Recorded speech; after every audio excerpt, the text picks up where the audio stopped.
Hey guys, I'm Dimension Jumper, and today I'll be doing my top 5 favourite upcoming Nintendo releases.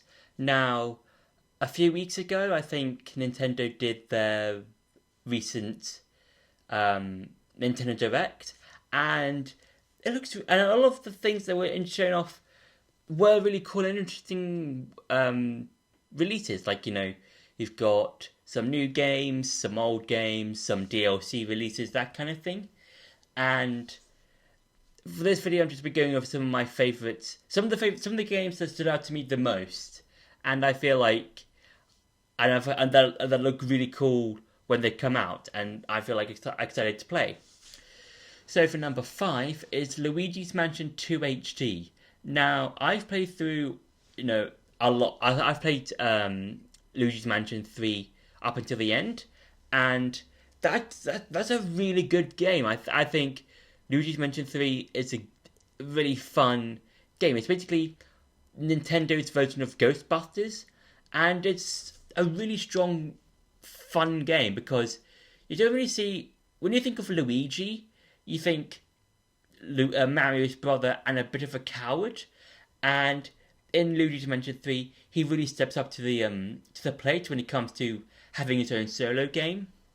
And Luigi's Mansion 2 HD, it looks cool. It looks cool. I think it's from what I've seen from bits and pieces online. It looks like a interesting continuation from the original not Mario's Mansion, Luigi's Mansion, and yeah, I think I'm gonna have fun just going through a new mansion in that game.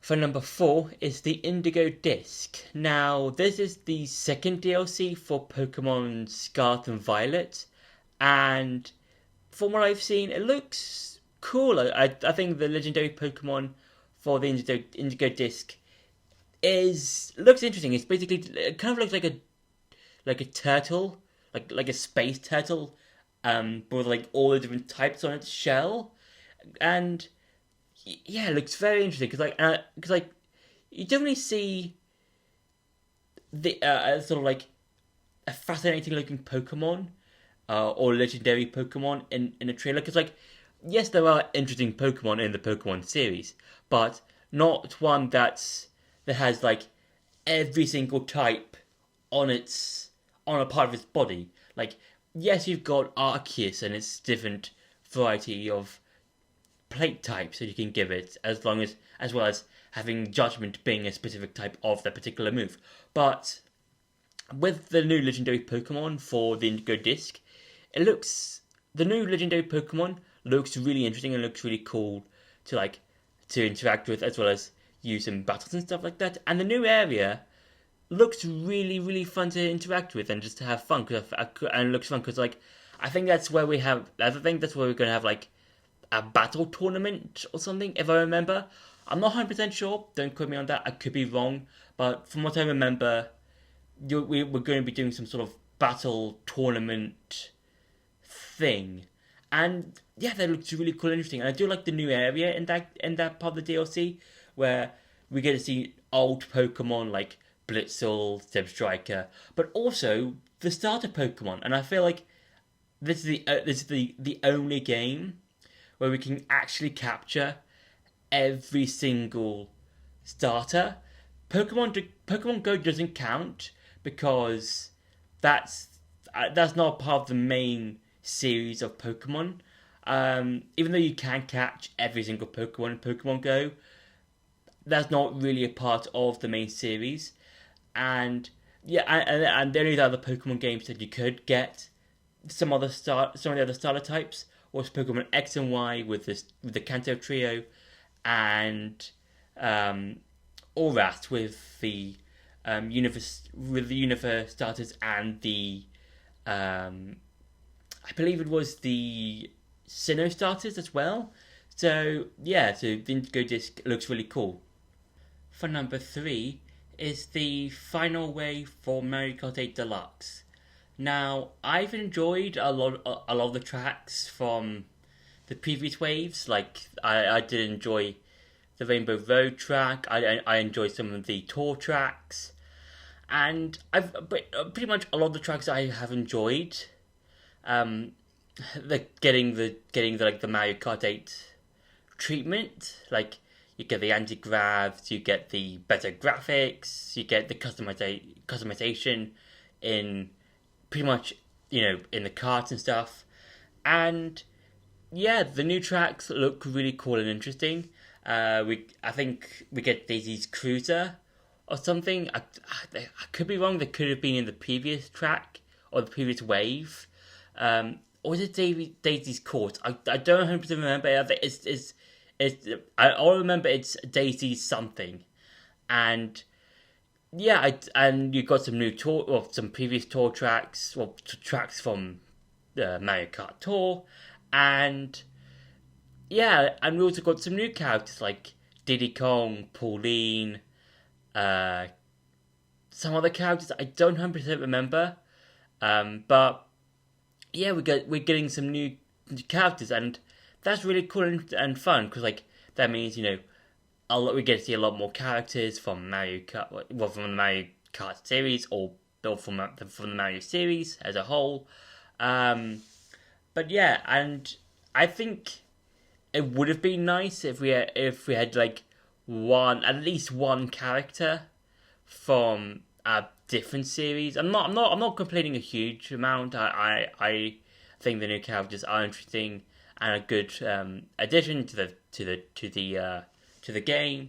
I think I just think it would have been interesting to see at least one other character represent or coming from a different game to represent the particular game, like Zelda or something from Breath of the Wild or Tears of the Kingdom. It's just I'm not really. I don't really mind. I'm not really complaining. It is what it is.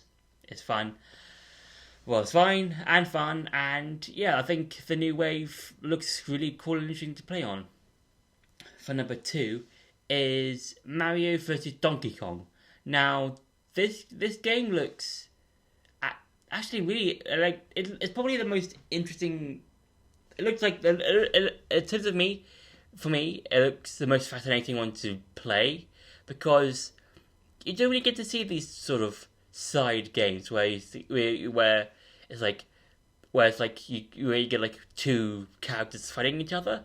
But in this game, it's Donkey Kong stealing Mario toys, where these little robots that look like Mario, and that's a really funny plot and a really fascinating way to play a Mario game, or have a Mario game centered surrounding a plot like that. Because when you think of Mario, you think well, in terms of their plot, you mainly think Bowser has kidnapped Peach again, and that's pretty much it. But you don't think stolen Mario toys by Donkey Kong, and yeah, I do like. I think the whole small level interaction thing is really cool and something you don't really see in Mario games because, like, with Mario games, you normally see platforming, and yes, you can say that Mario vs Donkey Kong does have some platforming bits here and there, but in terms of huge levels, start to end with a flag, that kind of thing, we don't really see the whole shorter, small levels in the Mario series. So the Mario vs Donkey Kong game looks really cool and fascinating to play. And for number one is Princess Peach Showtime. Now, this, out of all the games, probably stood out to me the most because this game centers around Princess Peach, and that's awesome because again, you don't really get to see this sort of thing where one of the main female characters in a particular series who's known for getting kidnapped gets her own game. And I think there was another game starring Princess Peach. I'm not 100% sure what it's called, but with Princess Peach Showtime, this looks awesome because like you get to play as Peach, and she gets some cool power ups, like there's or abilities or stuff like that. So like I remember she has a detective one, I think there's like also the swashbuckling swords woman power-up ability that she can use, and there's a variety of other powers that Peach can use, and that's really cool. And I think that the abilities what really stuck out to me for this game, because you get to see Peach just doing stuff that Mario normally does, like using power-ups, going from level to level, and yes, you could say that she helped in, I think, Mario Bros 2 and Mario 3D World, but those games. She was part of a team. Like, you had Mario, Luigi, the two Toads, as well as Peach.